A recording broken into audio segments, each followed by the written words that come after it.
दिनांक 23 जुलै रोजी आमचे ज्येष्ठ शिवसैनिक श्री राजेंद्र शिंगरे यांचा मुलगा कुमार रोहन राजेंद्र शिंगरे हा वाशीला नोकरी करतो। त्या नोकरीनिमित्त तो सकाळी घरातून निघाला आणि कल्याणशीळ रोडवरील पिंपळेश्वर हॉटेलजवळ एका खड्ड्यामध्ये त्याची टू व्हीलर पडली। तर पडल्यानंतर पाठीमागून येणाऱ्या ट्रकमध्ये त्याचा डावा हात अडकला आणि तो ट्रक त्याला फरफरत घेऊन गेला। लोकांनी गोंगाट केल्यानंतर तो ट्रक थांबला आणि मग त्याला लोकांनी बाहेर काढला त्याच्यातनं आणि त्याला गजानन हॉस्पिटल म्हणून मानपाडाच्या इथे आहे तिथे ॲडमिट केला।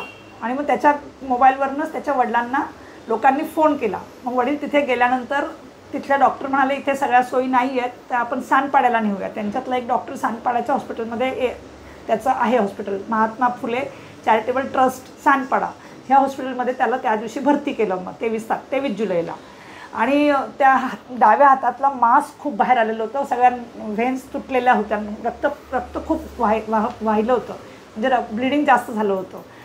म्हणून त्यामुळे तो हात काढायचा निर्णय घेतला। डावा हात पूर्णपणे काढून टाकला त्याचा, तरीही त्याच्या किडनीवर इफेक्ट झाला, क्रिएटिन वाढत नव्हतं आणि त्याला श्वासोश्वास म्हणजे ऑक्सिजन मिळत नव्हता। मग ते सगळं म्हणजे सगळ्या पद्धतीने त्याला ट्रीट केलं गेलं। क्रिएटिन वाढत नाही म्हणून त्याचं औषध त्याला त्याचे पण औषध देत गेलो, पण हळूहळू त्याची बॉडी कवर होत गेली आणि अचानक पुन्हा त्याला ऑक्सिजनचा पुरवठा कमी झाला आणि बॉडीने हळूहळू एक ऑर्गन डॅमेज करायला सुरुवात केली। त्याचं ब्रेन बॉडीच्या पार्टला रिस्पॉन्ड करत नव्हतं आणि मग 15 ऑगस्टला तो दुपारी 3:25 एक्सपायर झालं। एकुलता एक मुलगा? हा, एकुलता एक मुलगा होता। एक बहीण आहे, ती विवाहित आहे।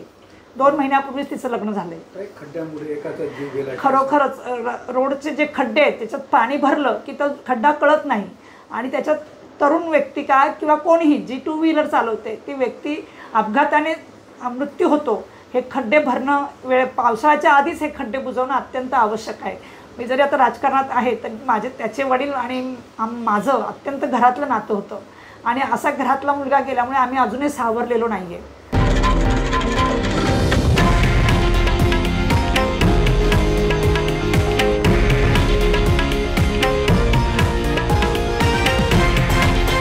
हे आहे देशातील नंबर 1 न्यूज नेटवर्क आणि आपण पाहत आहात TV9 मराठी, एकमेव।